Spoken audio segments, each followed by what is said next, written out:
올해 국내 주식시장이 왜 안 됐어라고 해보면 다들 뭐라고 얘기하시냐면 외국인이 팔아서라고 얘기하세요. 네. 코스피의 외국인이 순매도일까요? 순매수일까요? YTD로 보면 올해 외국인은 4조 순매수였습니다. 그리고 전체적으로는 아직까지도 외국인은 YTD로 플러스예요. 코스피는요. 그럼 왜 이렇게 안 됐을까요? 외국인은 안 팔았는데.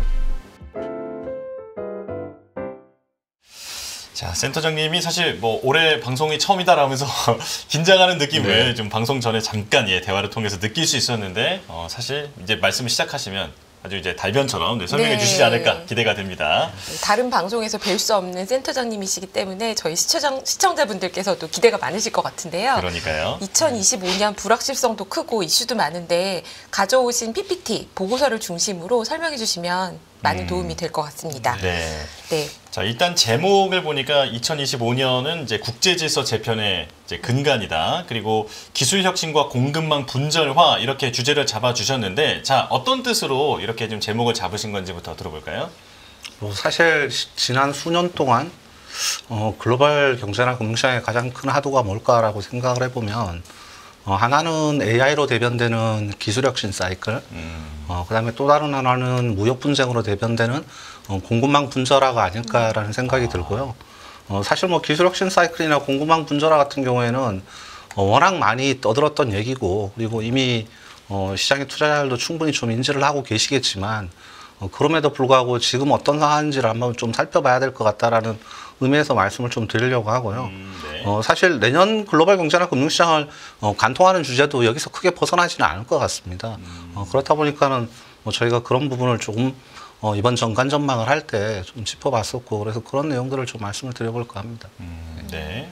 가져오신 자료의 첫 페이지를 보면요. 이제 네. 기술 혁신과 공급망 분절화를 통한 국제 질서 재편 이렇게 요약을 해주셨는데요. 네. 이 그림이 한눈에 보기에 굉장히 좋은 것 같아요. 네. 이걸로 말씀하시려는 결론을 먼저 말씀해 주시고 시작하면 어떨까요? 네. 저희가 내년 경제 금융시장 전망의 제목을 절름발이라고 좀 나눠봤거든요. 뭐 양극화, 디커플링, 절름발이 다 비슷한 얘기일 것 같기는 한데, 뭐 일례로 올해 주식시장 같은 경우에 극명했었죠.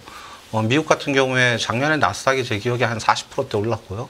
올해도 지금 YT들 한 30% 넘게 올랐는데, 한국 시장이 작년에는 좀 올랐어요. 예, 근데 올해 코스피는 거의 한 10% 가까이 빠졌고, 코스닥은 지금 20% 넘게 빠졌지 않습니까?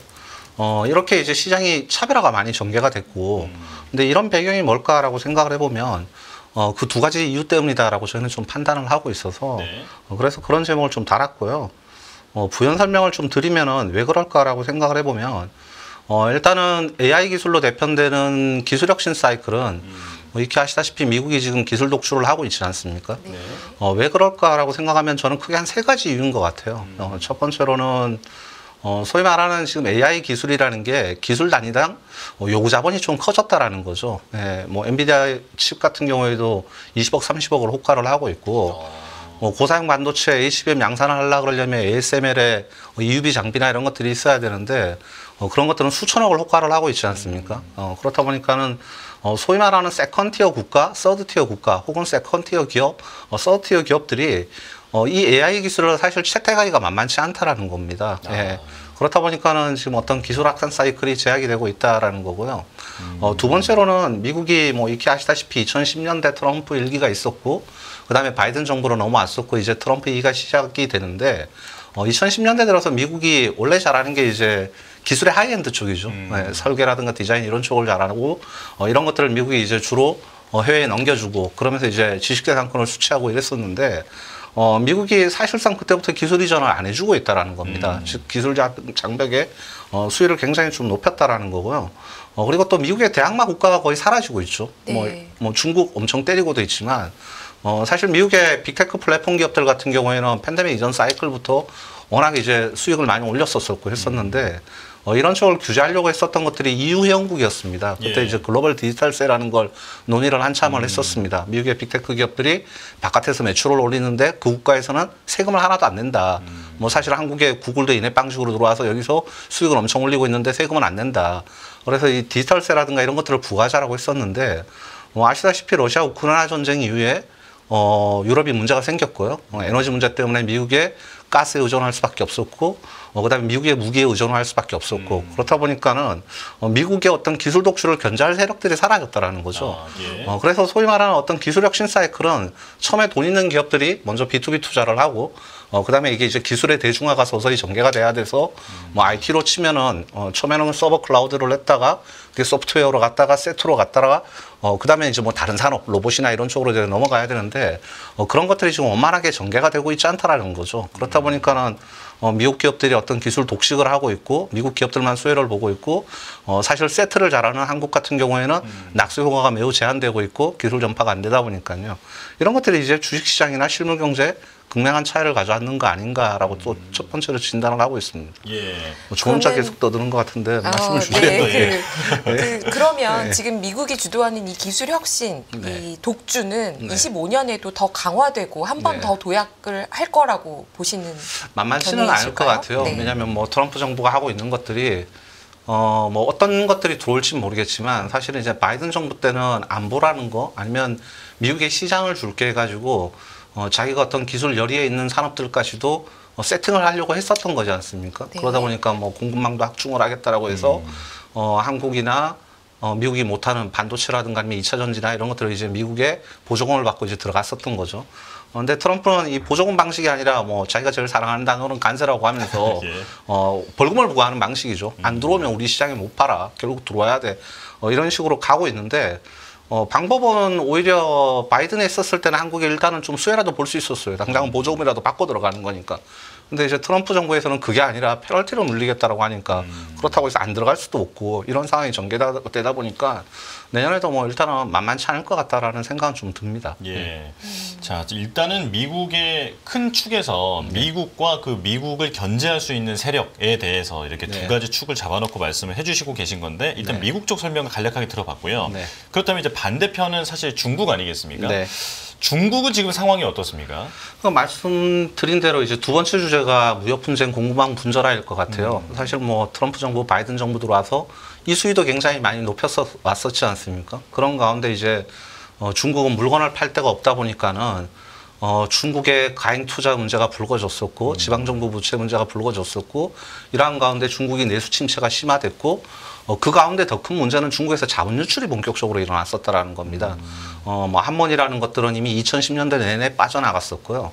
뿐만 아니라 직접 투자도 이제 중국이 들어오는 것보다 나가는 게 더 많아졌다라는 거죠. 네, 중국이 이제 나갈 수밖에 없었던 건 미국이 이 무역 장벽을 크게 높이다 보니까 결국 우회 수출을 하기 위해서 멕시코나 베트남 이런 쪽에 가고 이제 공장 짓고 그리고 과거에 중국은 이제 싼 인건비, 싼 노동자를 보고 들어왔었었는데 예. 이런 들어오는 것들은 이제 없어졌었고요. 뿐만 아니라 주식 채권 파생 상품으로 대변되는 포트폴리오 투자 같은 경우에도 중국의 인플로보다 중국에서 빠져나가는 아웃플로가 많았었다라는 겁니다. 소위 말해서 이제 중국의 금융 계정을 보면 중국도 외환위기가 올 수도 있는 국가가 충분히 됐었다라는 겁니다. 네. 근데 중국이 이걸 이제 어떤 돌파구로 벗어날 수 있었냐면 좀 예. 벗어나려고 했었냐면 내수는 망가지고 자본 유출은 계속 일어나고 이러다 보니까 방금 말씀드린 대로 미국이 직접 막으니까 우회 수출을 해가지고 갔었던 거고요. 그리고 또 하나는 뭐냐면 중국 기업들이 마진이 악화되더라도 얘네들은 뭐 이제 국유 기업도 많다 보니까요. 뭘 했냐면 글로벌리 저가 공세를 계속 한 겁니다. 예. 중국 수출 증가를 보면 금액 기준으로는 계속적으로 플러스가 나와요. 예, 물량 기준으로는 금액 증가율보다 2배가 나오고 있고요. 그 말은 뭐냐면 단가는 계속적으로 후려쳤었다라는 거거든요. 저가 공세를 계속 할 수밖에 없었고 그렇게 해야지만 중국이 외환위기나 이런 것들이 오지 않을 수 있다라는 겁니다. 왜? 결국 물건 싸게 팔아서라도 달러를 확보를 할 수밖에 없었던 거고요. 이것도 이제 한국 경제에 부정적인 영향을 줄 수밖에 없죠. 왜냐하면 우리나라가 미국한테도 기술 열의에 점점 가고 있지만 심지어 중국한테도 상당 부분의 산업들이 이제 기술이 따라잡힌다라고 하는데 여기다가 중국이 저가 공세까지 하니까 한국은 기본적으로 주식시장의 제조업이 되게 중요한데 중국 제품한테도 밀리는 일이 벌어지고 그러다 보니까 한국 시장이 거의 사면 총가에 지금 직면해 있는 어떤 샌드위치에 직면해 있는 상황이지 않을까라고 좀 보고 있는 겁니다. 그렇다면 이제 같은 질문을 한 번 더 드릴게요. 미국에 대해서도 이제 2025년에 그렇다면 그런 흐름이 강화될 것인가라고 네. 질문을 드렸었는데 네. 중국의 지금 이러한 현상, 이제 네. 저가로 물량 밀어내기가 2025년에도 강화될 거라고 보십니까? 저희는 뭐 지나치게 비관적으로 보는 것도 좋은 방식은 아니기 때문에 몇 가지 내년 경제나 금융시장이 좀 좋아질 수 있는 근거들이 뭘까라는 거를 고민을 할 수밖에 없어요. 네. 할 수밖에 없는데 사실 방금 말씀드린 대로 하나는 기술 격차의 문제가 있었었고 그다음에 또 다른 하나는 중국의 이 저가 공세 이 문제가 있었었고 근데 문제는 뭐냐면 2021년하고 지금 다르게 2021년에 이제 코로나 팬데믹 사이트 끌 때 저희가 대면 서비스는 다 이제 멈췄었죠. 네. 근데 회사를 안 가도 정부에서 실업급여를 주고 현금 보조, 현물 보조를 줬어요. 그렇다 보니까는 쓸 수 있는 여력은 있었습니다. 네, 그래서 뭐 열심히 대면 서비스를 하는 대신 태블릿도 바꾸고 노트북도 바꾸고 뭐 이런 상황이었었지 않습니까? 근데 지금 소득 제약은 점점점 오고 있어요. 기본적으로 잉여저축은 선진국도 다 소진을 했고 그렇게 줬었던 것들을 고용시장도 정체가 되고 있고요. 근데 보시면 2020년, 21년 팬데믹 사이클을 계기로 특히나 개인들의 소비는 디지털화가 많이 됐습니다. 네. 실제로 뭐만 사고 계시냐면 예전에는 서비스 소비에서 할부로 우리가 냈었던 게 뭐냐면 핸드폰 요금밖에 없거든요, 거의. 근데 요즘 뭐 내십니까? OTT 플랫폼 보려고 넷플릭스도 내시죠. 그렇죠. 쿠팡도 내시죠. 다 다 내고 부족합니다. 있습니다. 네, 다 이걸로 사고 있지 않습니까? 네. 소득 제약은 오는데요. 근데 이거는 거의 가격 비탄력적입니다. 그냥 마법과 같은 소비예요. 아. 네. 이거 계속 쓰고 계시지 않습니까? 실제로 쿠팡도 이 네. 회비를 크게 올리고 올렸습니다. 이러시죠. 매출 예전에 공에서 쓰시죠. 늘고 있죠. 편리하시니까요. 네, 그러니까 이것만 쓰고 EQ는 계속 늘어납니다. 근데 심지어 플랫폼 기업들은 미국의 빅테크 애들은 가격까지도 올려요. 그 걔네들은 결국 P도 좋고 Q도 좋고 하니까 탑라인이 굉장히 좋아질 수밖에 없고요. 영업 레버리지 효과 때문에 이익을 엄청 날 수밖에 없는 거죠. 근데 이제 핸드폰은 바꾸십니까? 못 핸드폰은 바꾸시잖아요. 덜 바꾸는 것 같아요. 네. 과거보다. 네. 저도 4년, 5년이 됐어요. 안 바꾸고 있어요. 핸드폰도 안 바꾸는데 자동차를 바꾸시겠습니까? 왜냐하면 다 바꿀 수 있을 정도로 소득이 늘어나면 상관이 없는데 소득 제약은 분명히 왔거든요. 근데 이제 가격 비탄력적인 서비스 소비는 계속 해야 되고 그러니까 이거는 못 바꾸는 거예요. 거기다 여기다 중국이 아까 전에 말씀드린 대로 저가 공세까지 하고 있어요. 예, Q도 안 늘어나는데 P까지 빠지니까 제조하는 기업들은 좋겠습니까? 예, 그러니까 이게 아까 전에 말씀드린 대로 양극화가 되고 있는 거고요. 내년에 그럼 어떻게 될 거냐 아까 전에 예. 말씀을 주셨는데 중국이요. 예.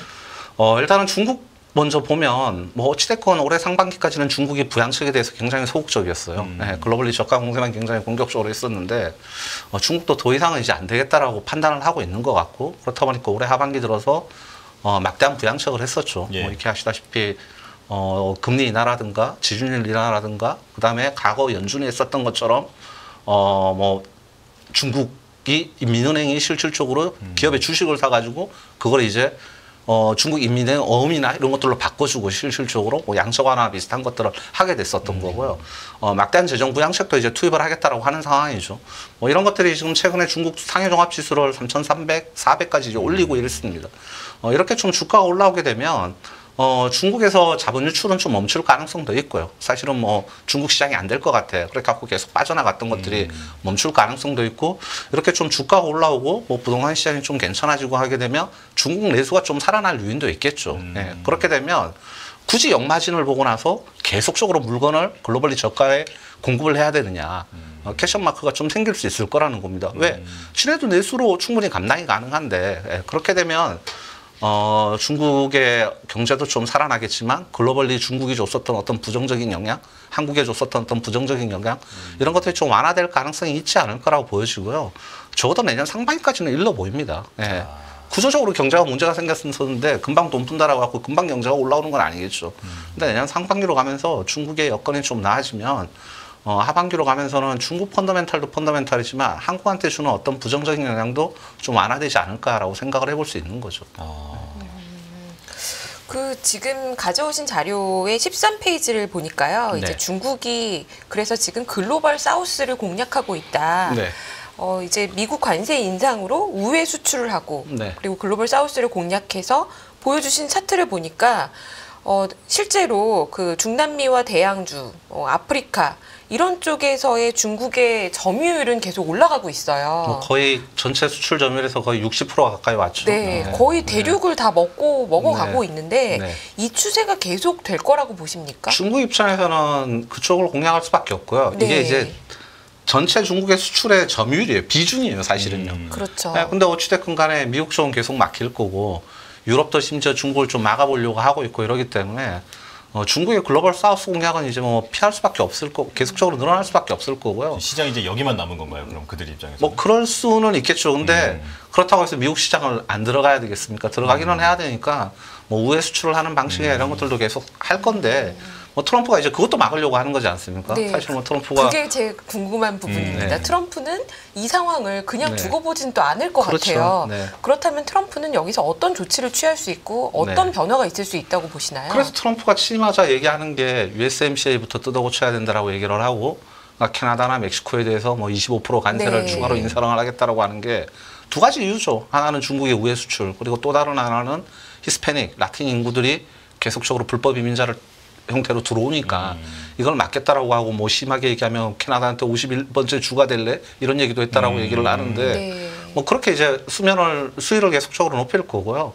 뭐 중국 입장에서는 계속적으로 또 우회하는 방법들을 이제 고민할 수밖에 없을 건데 왜 중국이 아까 전에 말씀드린 이런 부양책을 꺼냈느냐? 예. 점점점 미국의 수위가 높아지니 내수라도 살려봐야 되겠다라고 하는 선택을 할 수밖에 없는 거고 그리고 중국의 내수 부양책이 뭐 뻥이네 아니네 뭐 이런 시장의 의구심도 굉장히 많아요. 그러니까요. 한다 그래놓고 안 하는 것 같아 안 하는 것 같아. 근데 제가 보기에는 할 겁니다. 할 수밖에 없는 상황에 중국도 직면을 해 있는 상황이고 단지 아까 전에 말씀드린 대로 한다고 금방 올라오는 건 아니라는 거죠. 네. 네.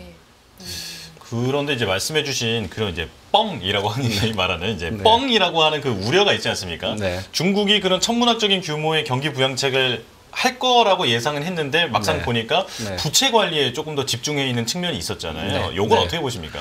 뭐 중국이 가행부채 문제가 분명히 있기는 한데 사실은 중국의 지방정부 부채나 이런 것들은 중국의 어떤 재정 시스템이 그렇기 때문이에요. 예, 중국은 과거 이제 93년, 94년 경제 개방을 시작을 할 때 두 가지 기둥을 세우자라고 했어요. 사실 중국이 사회주의 국가면 중앙 집권화의 국가인 것 같지만 그 전에는 아니었었거든요. 중국이 이제 여러 민족들이 묶여갖고 중국도 한민족 하나가 돼 있는 국가는 아니거든요. 예. 지방 분권화가 굉장히 많이 심화됐었던 국가고, 근데 경제가 어떤 개혁 개방 이런 것들을 하려고 그러려면 중앙에 힘이 있어야 되는 거거든요. 그래서 그때 뭐였었냐면 중국이 GDP에서 세수의 비중을 높이겠다. 세금을 적극적으로 걷어들이겠다. 그리고 세금은 누가 걷어? 중앙이 걷어. 대신 세출은 누가 담당해? 지방이 담당해. 그럼 기본적으로 지방은 적자가 생길 수밖에 없죠. 그러네요. 중앙이 세금을 걷어갖고 양해를 안 해주면요. 그래서 이제 지방정부가 했었던 게 뭐냐면 중국은 사회주의 국가다 보니까 토지의 주인은 누굽니까? 사실은 국가죠. 근데 이제 토지를 조차를 해주지 않습니까? 토지의 사유재가 인정되는 국가는 아니거든요. 네. 100년 동안 사용해 이런 거죠 결국. 그러니까 지방정부가 계속 토지 조차를 하면서 거기서 벌어들인 돈 갖고 세출을 계속 담당을 했었던 거고요. 그렇다 보니까 중국이 부채 문제가 지방정부가 생길 수밖에 없는 거, 부동산이 문제가 생기게 되면 근본적으로 생길 수밖에 없습니다. 예. 근데 중국의 전체 덩어리를 봤었을 때 과연 국가 부채가 굉장히 심각한 국가이냐. 네. 중앙정부는 재정의 잉여가 많이 남아 있거든요. 그래서 그런 것들을 감안을 해보면 중국이 지방정부 부채 문제 때문에 부채가 워낙 쌓여서 안 될 거야라고 하고 있지만 저는 그렇게 보고 있지는 않습니다. 네. 그러면 중국 경기가 25년도에 더 나빠질 정도로 우려는 하고 계시지 않으시다고 중국의 해석이 경제 성장률은 뭐 장기적으로 이 잠재 성장률을 결정하는 게 자연 증가율 더하기 생산성 증가율이기 때문에 네. 기본적으로 중국도 자연 증가율은 이제 떨어지는 거잖아요. 왜냐하면 그렇죠. 인구 증가율이 후퇴하기 시작을 했으니까요. 네. 그래서 중국의 경제 성장률이 단계적으로 조금씩 떨어지는 건 피할 수 없을 거예요. 근데 이제 그 잠재 GDP가 떨어지는 상황에서도 비즈니스 사이클은 있죠, 사실은요. 근데 제가 볼 때 중국의 경기 변동은 비즈니스 사이클은 바닥을 찍고 좀 서서히 올라온다라고 보는 게 좀 더 합리적이지 않겠느냐라고 보고 있습니다. 트럼프의 중국에 대한 어떤 견제 수위가 높아지더라도 중국 내부적으로 이제 부양책을 하기 때문에 좀 올라올 여지가 있다라고 보는 거죠. 네. 네. 말씀을 들어보면 그렇다면 중국의 저가 밀어내기가 사실은 이제 이제는 역마진 구조이기 때문에 네. 내수가 살아나주기 시작하면은 네. 이제 굳이 그럴 필요가 없다라고 하셨잖아요. 그런 요인이 약화될 수 있다라는 거고요. 그러니까 제가 내년에 굳이 시장을 좀 긍정적으로 보려고 그러려면 그러니까요. 예. 몇 가지 주장을 하고 있는 게 하나는 중국의 부양책이 좀 시행돼서 중국 경제가 회복이 되게 되면 중국의 저가 요인이 좀 완화될 거야. 그다음에 또 하나는 어찌됐건 글로벌리 지금 디스인플레이션 국면이 전개가 되고 있습니다. 뭐 미국은 물가 상승률이 빠르게 후퇴하고 있지는 않지만 한국은 이미 1%대까지 떨어졌고요. 근데 그 물가를 안정시킨 건 뭐냐면 서비스 물가는 아니에요. 아까 전에 말씀드린 대로. 결국은 재화 물가고 내구재 물가였었거든요. 예. 근데 이것 때문에 지금 금리 인하를 한 상황이지 않습니까? 미국도 75bp 인하를 했고 앞으로 얼마나 더 할지 모르겠지만 적어도 저는 두세 번은 더 할 것 같거든요. 한국도 지금 2번 인하를 했고 내년 상반기까지 적어도 한 2번 정도는 인하를 더 할 것 같거든요. 네. 근데 이제 금리를 낮추게 되면 어찌됐건 우리의 부채 원리금 상환 부담이 좀 낮아지고 금리를 낮추게 되면 서비스 소비하고는 별개예요. 아까 전에 말씀드렸지만 서비스 소비는 가격 비탄력적이거든요. 근데 핸드폰을 할부로 사고 자동차는 할부로 사는데 부채 원리금 부담이 좀 떨어지게 되면 얘를 한번 바꿔볼까 고민을 할 수 있고 자동차를 바꿔볼까 고민을 할 수 있다라는 거죠. 그래서 그럴 개연성들도 좀 보일 거다 내년에. 예. 저도 상반기는 일러 보이지만 하반기로 가면서 보일 거라는 거고요. 그리고 또 하나는 미국의 트럼프 정부가 탄생을 하게 되면 뭐 탄생을 했고요. 예. 네. 글로벌 경제나 금융시장 특히 미국 이외의 국가들한테 굉장히 불편한 이슈들이지 않습니까? 우리도 뭐 그렇죠. 일부 긍정적인 부분도 있다, 뭐 부정적인 부분도 있다라고 하지만 부정적인 부분이 훨씬 더 커 보일 거예요. 예. 근데 저는 트럼프 정부가 당선이 되고 들어오고 나서 이기가 들어오고 나서 그나마 좀 긍정적인 포인트가 뭘까라고 생각을 해보면 오히려 바이든 정부에서 만들어놨었던 어떤 기술 동맹 이런 것들이 약화될 가능성이 높잖아요.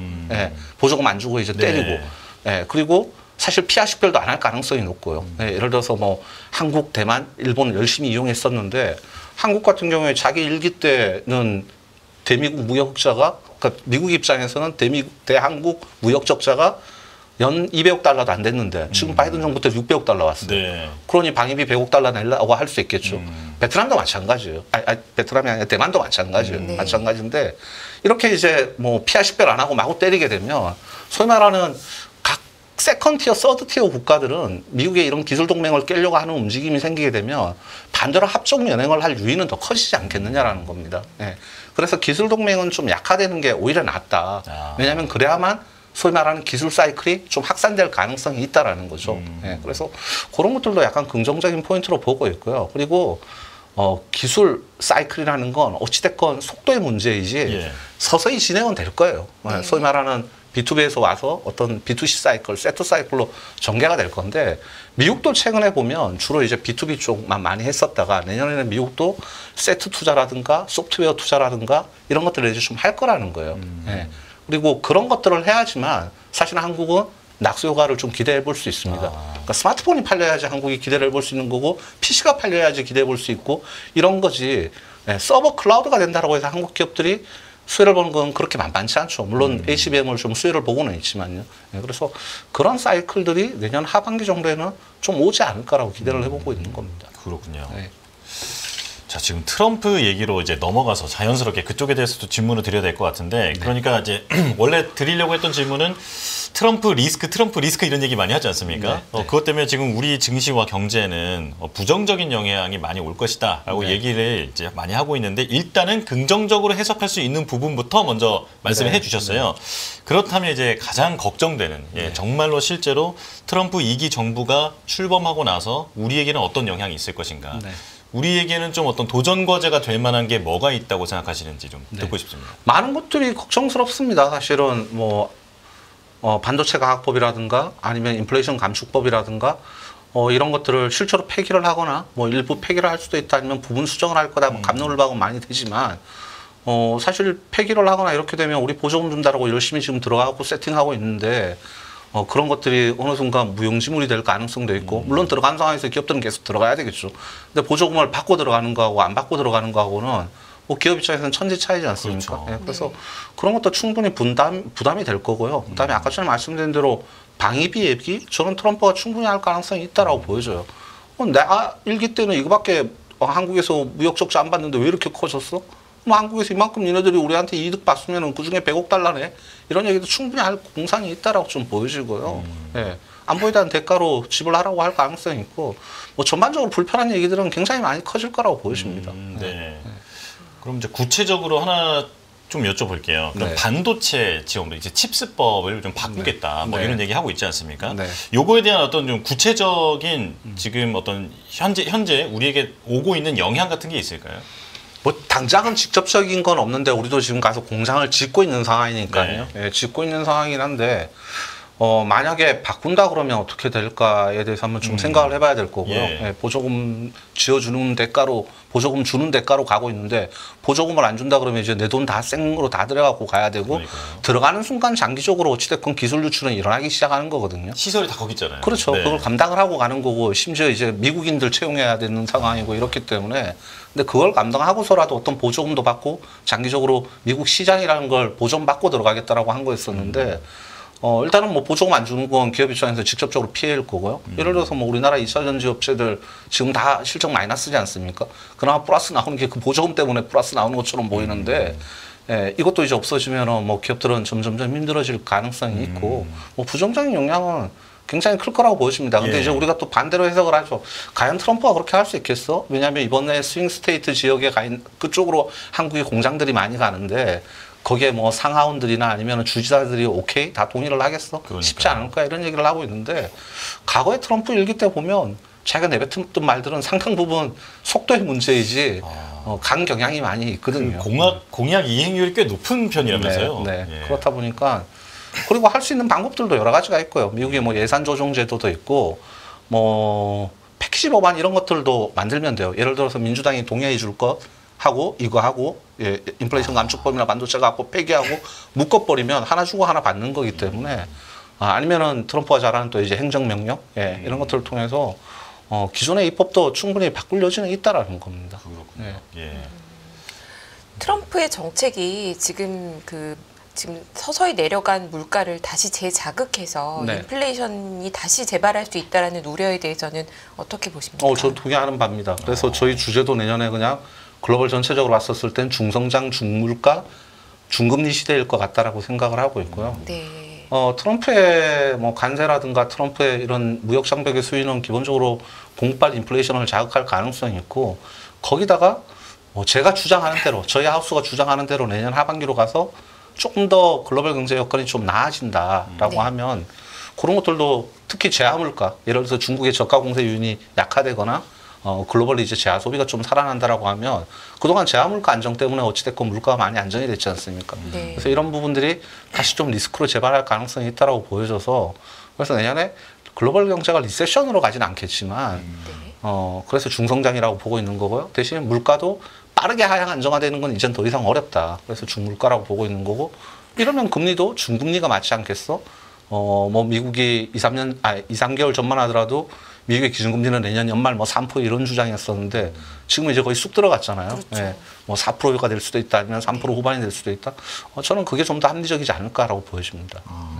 그런 상황이라면 네. 한국도 지금 성장률 전망치가 계속 하향 조정되고 있는 가운데 네. 미국의 금리가 정말로 4% 이런 수준으로밖에 안 떨어진다면 네.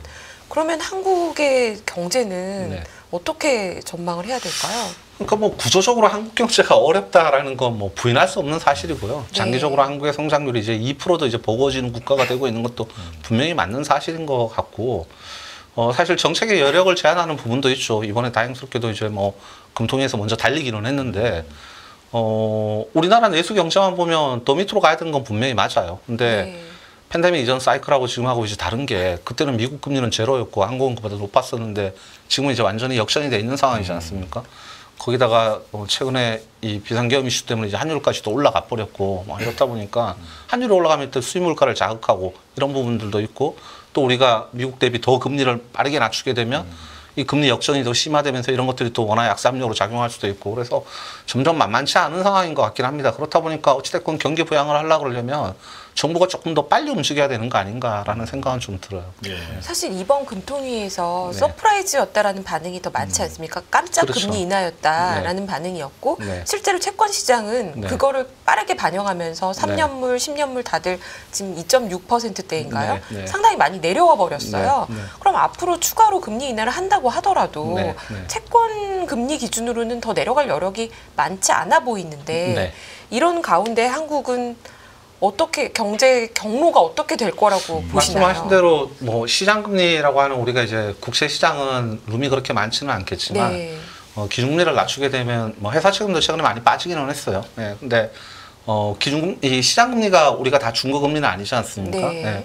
뭐 대출 금리라든가 이런 것들이 저희한테는 더 직접적이죠. 근데 그런 소위 말하는 어떤 가상금리 쪽 같은 경우에는 좀 더 떨어질 루머는 있을 것 같고, 뭐 깜짝이다라고 판단을 했었던 건, 한국은행이나 통화당국이나, 정부나, 경기에 대해서 경각심을 좀 가진 것 같아요, 분명히요. 물론 뭐 그게 이제 물가가 충분히 명분이 돼주기도 했지만, 1%대까지 떨어지니까, 명분이 돼주기도 했지만, 야, 우리가 내수도 굉장히 안 좋은데 수출도 까보니까 반쪽짜리였어. 결국 수출이 됐던 건 반도체 하나 하고 자동차 조금 괜찮았는데 자동차는 꺼지기 시작을 했어. 나머지 반도체 때문에 그랬었지 보니까 완전 반쪽짜리야. 이런 인식이 좀 강해진 것 같아요. 그러면은 좀 빨리 움직여야 되는 거 아닌가라는 생각을 했었던 것 같습니다. 예. 이 금리 인하가 좀 놀랍게 여겨졌던 여러 요인 중에는 외환 시장이 또 있지 않습니까? 네. 그래도 좀 환율이 1,400원이 아니라 1,300원대에 안착이라도 됐을 때 인하를 네. 하겠다. 네. 이런 관측을 했었는데 네. 환율이 이렇게 높은데도 인하를 했어요. 네, 네. 그런데 그 센터님 자료에도 보면은 원달러 1,300원대 고착화라고 물론 네. 이제 시차가 조금 있으니까 네. 1,300원대라고 전망을 네. 써주셨는데 네. 이미 지금 1,400원대입니다. 네. 이게 지금 정치적인 불안감도 있는 상황에서 네. 이게 일시적인 레벨일까요? 아니면 내년도의 전망을 정말로 1,400원대로 바꿔야 할 만한 요인들이 있다고 보십니까? 한국의 원달러 환율이 레벨업 한 거는 뭐 뉴노멀이라는 건 당연히 부인할 수 없는 사실이고요. 네. 왜냐하면 경상국채가 뭐 조금 개선이 되더라도 국제유가가 안정이 돼갖고 개선이 되더라도 금융계정을 통해서 다 나가지 않습니까? 어차피 우리가 이제 해외 투자를 계속 투자를 많이 많이 하는 하고 상황이고 있죠. 그래서 달러는 2분이 돼버린 상황이고 그다음에 글로벌리 달러 가치도 과거에 비해서 많이 올라왔고 그래서 한국의 1,300원대 환율은 고착화되는 거다라고 보여지고 말씀하신 대로 거기에 이제 정치적 리스크 때문에 이게 1,400원으로 올라와 버렸어요. 근데 1,400원이 고착화될까? 저는 1,400원은 조금은 가한 상황인 것 같아요. 네. 네. 단기적으로 좀 올라왔는 거 아닌가라고 보여지고요. 사실 뭐 우리가 금통위 이전에 경제부총리나 뭐 이런 쪽도 나와서 한국의 원달러 환율 이거는 이제 뉴노멀이다. 받아들여야 되는 거다. 새로운 표준이다라고 얘기를 한참 했었던 거지 않습니까?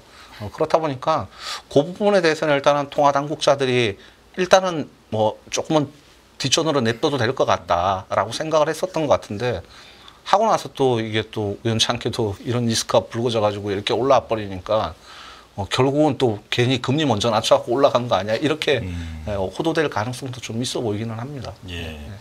자, 지금 이제 글로벌 이제 전체적인 얘기를 하다가 자연스럽게 이제 한국 경제 얘기로 넘어왔는데 네. 이것도 좀 깊게 짚어보겠습니다. 이제 더 이상은 한국의 어떤 그 내수를 성장 동력 중에 하나로 뭐 인정하기가 어려운 수준이 됐다라는 얘기가 있는데 지금 특히 가계, 자영업자 부채가 굉장히 심각한 문제 아니겠습니까? 이거 네. 한번 잠깐 정리 한번 해주실까요? 네. 뭐 심각하죠. 사실 우리나라 가계부채 심각하다는 거는 다들 알고 계실 거고요. 뭐 GDP 대비 100%까지 갔었다 좀 떨어졌다라고 하는데 그 이제 명목 GDP가 최근에 물가 때문에 좀 올라왔으니까 그런 거고 뭐 가처분소득 대비 가계부채는 거의 170%까지 갔었다가 좀 빠졌다라고 하는데 절대 레벨은 굉장히 큰 거고요. 사실은 자영업자 부채도 뭐 1,000조가 넘는다라고 하고 사실 자영업자 굉장히 힘든 상황이고 우리나라는 또 주택시장에 이 전세제도라는 게 있기 때문에 전세 보증까지 엎으면은 훨씬 더 많은 상황이거든요, 사실은요. 그래서 뭐 소비는 구조적으로 부채가 제약을 하는 거이고, 근데 그것뿐만 아니죠. 소비를 제약하는 게 그것도 있고, 또 하나는 이게 인구 고령화나 이런 것들 때문에 사실은 비소비성 지출 부담이 앞으로 계속 커질 수밖에 없지 않습니까? 부양률이 계속 올라가니까 소위 말하는 이제 연기금이나 이런 것들이 계속적으로 커질 수밖에 없으니까 그것도 이제 소비를 제약하는 요인일 거고요. 뭐 투자 쪽도 답답하죠. 왜냐하면 이 땅에서 투자를 할 기업들의 유인이 점점 사라지고 있잖아요. 해외로 나가고 있잖아요. 예, 이게 이제 기본적으로 뭐 들어오라고 하는 압박도 있지만 기술 경쟁력도 점점 열의에 있는 상황이고, 근데 이제 제조업을 하려면 또 원가 경쟁력도 있어야 되는데 원가 경쟁력도 열의로 가고 있죠. 어차피 땅값 비싸고, 그다음에 인건비도 비싸고요. 한국이 뭐 일례로 한국, 일본, 대만 지금 1인당 GDP를 비교해 보면 뭐 한국도 최근에 워낙 많이 약세를 보였으니까는. 그렇긴 하지만 아마 대만이 한 36,000불, 37,000불 정도 될 거예요. 한국이 한 35,000불. 네. 그 다음에 대만이 한 33,000불. 일본이요? 일본이요. 예, 일본이 엔화 약세 때문에 그 정도 되는데, 1인당 제조업 임금, 대졸 초임 임금 비교해보면 한국이 한 30% 더 비싸거든요. 일본이나 대만에 비해서. 그러니까 원가 경쟁도 약화되고 이러니 뭐 기업들이 자꾸 투자를 바깥으로 빼는 거고. 기술력도 여류에 있는 상황인가요? 기술력도 사실 여기 차트가 하나 있긴 한데 예. 한번 보여드릴까요? 예. 네. 네. 이 고위 기술 쪽에서 한국, 중국을 비교해 놓은 게 있어요. 네. 근데 기준이 미국은 100이라고 나왔어요. 네. 그러면 미국 대비 100 위에 있으면 잘하는 거잖아요. 네. 아, 그 중에 네. 잘하는 건 2차 전지밖에 없어요. 한국하고 중국이. 나머지는 고위 기술 쪽에서 당연히 미국의 열의에 있다라는 거죠. 근데 보시면 거기에 회색 막대가 중국이고 남색 막대가 한국인데 네. 회색 막대가 지금 다 한국보다 더 많이 올라와 있어요. 인공지능, 양자, 뭐 우주항공 등등. 중국 대비로도 지금 기술 경쟁력이 떨어지고 있다는 거죠. 구조적으로 참 안타까운 사실입니다. 내수도 안 되지만 수출 경쟁력도 잃어가고 있다는 거죠. 중국이 최근에 굉장히 이제 빠르게 기술이 도약하고 네. 있는 산업들이 꽤 보이는 것 같은데요. 네. 사실 배터리, 뭐 2차 전지는 이미 말할 것도 없고 네. 최근에 우려가 되는 것은 반도체업인데요. 네. 신한에서 보시기에는 반도체의 중국의 네. 기술력은 지금 현재 어느 정도 제가 수준으로 뭐 보시나요? 반도체 전문가는 아닌데 저희 네. 섹터 애널리스트들을 얘기하면 뭐 일단은 메모리 쪽에 한국이 잘하는 거고요. 근데 네. 메모리 쪽에서도 디램하고 낸드 쪽에서 보면 디램하고 HBM 이쪽은 그나마 한국이 조금 더 아직은 남고요. HBM은 뭐 중국 양산을 못 하니까요. 그리고 DDR5, 5 이런 쪽은 한국이 있는데 이제 범용 반도체 쪽은 중국이 이미 상당 부분 넘어간 상황이고 낸드도 뭐 중국이 훨씬 더 올라 있는 상황이고요. 예, 이게 왜 그러냐라고 생각을 해보면 저는 2011년 동일본 대지진 때 영향이지 않을까라는 생각이 들어요. 그때 이제 네. 동일본 대지진이 발생하고 나서 일본이 원래 가지고 있는 게 IT 소부장이잖아요. 네. 근데 일본의 동일본 대지진이 문제가 생기니까 IT 소부장의 밸류체인 때문에 전반적으로 이제 공급망에 차질이 생겼어요. 근데 가만히 보니까 한국의 메모리는 다 있거든요, 거의. 예. 그래서 그때는 미국하고 중국의 관계가 나쁘지 않았고 오바마 정부 때. 그래서 중국으로 일부 가라는 거였었죠. 예. 근데 삼성전자는 처음엔 안 가겠다라고 했고 SK 하이닉스는 가겠다라고 했고 하이닉스는 낸드하고 디램이 다 갔거든요. 예, 근데 전자는 사실 랜드만 가 있습니다. 예, 디램은 안 가 있고 사실 가는 순간 기술 유출의 시작이에요. 그러니까 우리도 미국으로 오라 그러니 미국 시장이 있고 예, 얘네들이 또 안보를 주고 안 주면은 그 빡당할 수 있으니까 갈 수밖에 없는데 가는 순간 기술 유출의 시작이라고 봐야 될 겁니다. 네. 지금 아까 말씀해 주셨던 그 그래프를 저희가 띄워놓긴 했는데 네, 이제 왼쪽 맨 왼쪽에 그래프요. 있는 거잖아요. 네, 네, 네, 지금 반도체 디스플레이도 사실 거의 비등비등한 수준인 네, 그런 네, 상황이네요. 네. 네. 그러면요, 그 23페이지에 오늘 이제 최종 결론을 세계경제 전망 예상 시나리오라고 해서 네. 중성장, 중물가, 중금리 이렇게 보여주셨는데요. 네. 여기서 지금 현재 위치에서 눈에 딱 띄는 것은 분명한 것이 양극화 심하지 않습니까? 네. 24년의 주식시장을 보면 네. 미국향 수출이 증가하는 기업들의 주가는 그래도 견조했고 네. 중국향에 대해서는 상당히 저희가 부진했던 것 같습니다. 네. 그럼 25년에도 네. 이렇게 양극화 흐름이 굳어지면서 네. 미국의 IT 첨단 산업 중심으로 네. 또는 미국향 수출 기업 중심으로 우리는 투자를 해야 될까요? 아니면 아까 말씀 주신 것처럼 중국이 조금이라도 올라올 것 같으니 네. 중국의 수혜를 볼 수 있는 걸 뭔가를 기대할 수 있을까요? 중국에 직접적으로 수혜를 보는 기업들은 많지는 않을 거예요. 네. 왜냐하면 중국이 자급화가 많이 됐고 기술 그렇죠. 경쟁력이 올라왔기 때문에.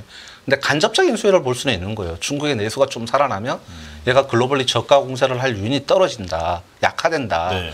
그리고 중국 때문에 가격이 좀 올라온다라고 하면 간접적으로 한국이 볼 수도 있는 거고 중국 물건이 안 나오는 것들을 한국이 딴 국가에서 또 팔 수 있는 거고 그래서 그런 것들이 내년 하반기 정도에는 좀 가능하지 않을까라고 보는 겁니다. 그러니까 양극화가 더 된다라는 주장도 있고 아닌다라는 주장도 있는데 저는 감히 내년 상반기까지는 어렵겠지만 내년 하반기로 가면 미국의 어떤 독주가 조금 완화되지 않겠느냐. 그리고 그 완화되는 근거는 아까 전에 네 가지 중국의 부양책, 그다음에 금리나 그리고 플랫폼 자체적으로 경쟁이 좀 확산되고 있고 기술 기업들의 이 뭐 HBM이나 이런 것들도 이제 단가가 계속 마냥 정부지로 올라가지는 않을 거니까 세컨티어나 서드티어 기업들이 좀 할 요인도 있을 거고 그리고 미국의 어떤 무역 분쟁이라 이런 수위는 높아지겠지만 피하 식별 안 하고 마구 때리게 되면 오히려 기술 동맹은 약화되고 이런 것들이 또 기술 확산 사이클을 당겨올 요인이 좀 될 수 있다라고 보여져서 저는 내년 하반기로 가면 미국의 독주는 좀 완화되지 않겠느냐라고 좀 생각을 하고 있는 겁니다. 예. 네.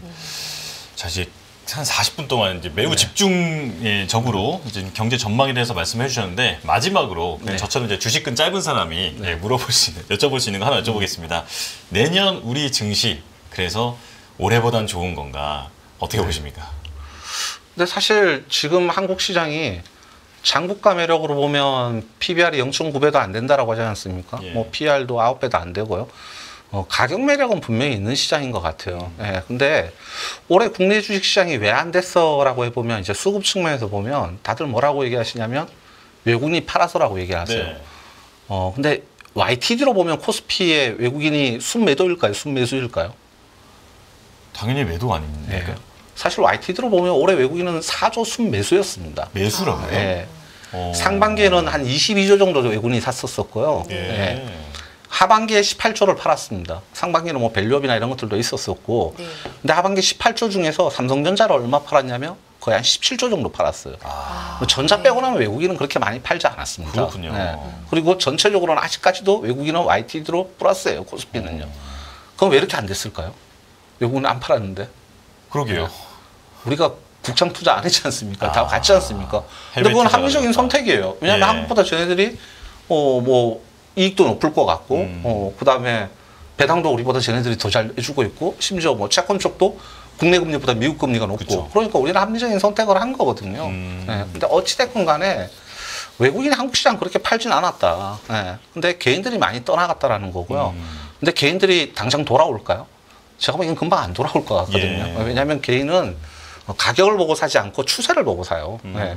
근데 이제 가격을 보고 사는 애들은 그래도 외국인입니다. 그래서 저는 외국인이 한국 시장이 내년에 매우 공격적으로 이탈하고 이러지는 않을 것 같아요. 예. 그래서 가격 매력을 보면 한국 시장이 여기서 굉장히 더 많이 빠지지는 않을 것 같다라고 좀 생각을 하고 있고요. 물론 최근에 뭐 국내 어떤 정책 리스크 때문에 외국인이 좀 더 팔고는 있지만은, 근데 한국 시장이 좀 올라가려 그러려면 외국인은 더 팔지는 않을 것 같고 가격 매력 보면 좀 들어올 여지가 내년에 있다라고 보여지고요. 예. 근데 이게 제대로 올라가려 그러려면 외국인에다가 국내 수급도 좀 받쳐줘야 되는데 국내 수급이 국내 시장을 내년 상반기까지 그렇게 강하게 놓고 하지는 않을 것 같아서 내년 상반기까지는 지수의 업사이드가 굉장히 크지는 않을 것 같습니다. 근데 내년 하반기로 가서 제가 주장하는 대로 이런 경제 환경이 좀 여건이 형성이 되게 되면 IT도 조금 더 올라올 가능성이 있고요. 뭐 자동차도 좀 팔릴 가능성이 있고 이렇게 되면 지수의 업사이드는 좀 생기지 않을 거라고 봐서 올해보다는 내년 장이 그래서 저는 좀 나을 거라고 생각을 하고는 있습니다. 물론 이게 또 뭐 홈바이어스가 있는 거 아니야 뭐 이럴 수도 있겠지만 네.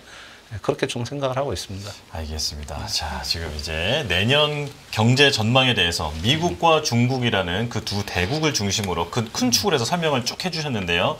그래도 내년은 올해보다는 조금은 좀 낫지 않을까라고 하는 기대와 함께 자, 센터장님을 여기서 인사드리겠습니다. 자, 윤창용 신한투자증권 리서치 센터장과 함께했습니다. 고맙습니다. 네, 감사합니다. 네.